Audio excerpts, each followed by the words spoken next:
was very, very keen on a horse in the Crack a Million called Probabeel. And the year before, we probably ended up getting a bit soft on Avantage in the last. And this year, we were keen to have a go. So I thought 370 was a great price. And we put our 20,800 on.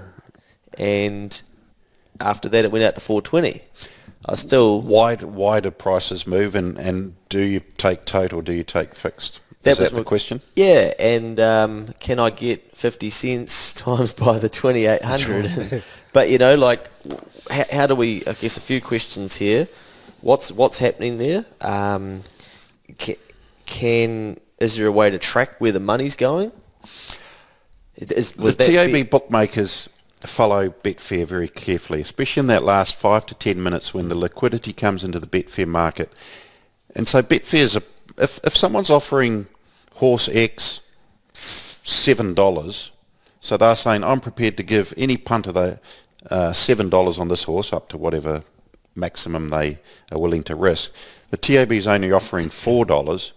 You can guarantee the TAB price will move out towards that $7. And so Betfair is the biggest decider in terms of market movements in that last bit, and it's the same in Australia.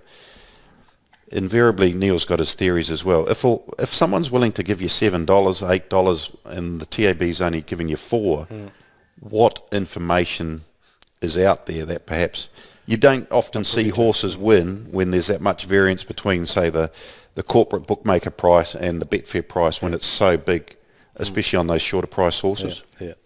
Money speaks 1,000 languages, doesn't it? So why is the money moving so fast in the last 5 minutes? Why are people leaving? Are they Everyone leaving it bets late generally these days because there's wall-to-wall racing. Yeah. Punters' attention moves from race 5 at Ellerslie, we're up to race 3 at Flemington, and so they're only looking at that last 5 minutes, and that's when the real action tends to happen. And prices tend to go out because the bookies normally open the market on a like that Foxbridge plate, 30%, then it'll come down to about 120 by close time, so you're getting better prices closer to the closing time. So that means when you say 130%, does that mean if I have a bet when it's at 130%, I'm guaranteed to be I'm guaranteed to be effectively losing, I'm not getting the value for my money early on based on the way they've set some horses end up being valued, but if you continually bet into 130% markets, you got to realise you got to be more than 30% better than the price to win long term.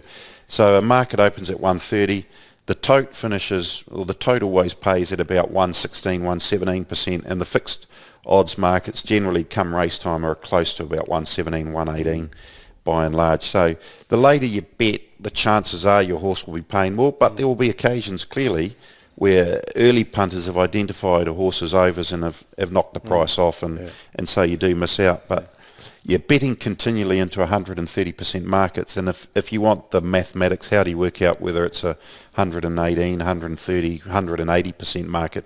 We can show you that separately, but you need to be identifying pretty serious value to consistently win on 130% markets, Neil. Yeah, a good feature on the TAB website now is they've got that opening price and tracking where the price has gone up and down.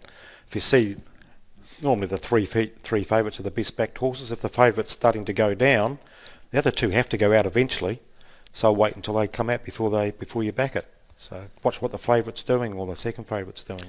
Do people put too much time into trying to ensure they get the best price rather than just backing the winner? Professionals, they might like a horse, but they're not going to back it unless it's paying $4. Yeah. So it might win paying $3.50, and most novice punters will go, oh, bugger, we should have backed it at $3.50. Yeah. But if you stick to your discipline and say, I'm not backing this horse unless it's paying $4s, then long term you'll still win, whereas a lot of people go, I don't care what it's paying, if it wins it's okay. But backing $1.70 on a coin toss heads, it might win those 3 times, but you're not going to win long term if you're always taking $1.70 on a 50-50 chance. Thinking long term on your series bets, they're for fun, you don't worry too much, Yeah. But series bets, that little 10, 20 cent move means a big difference long term. Yeah.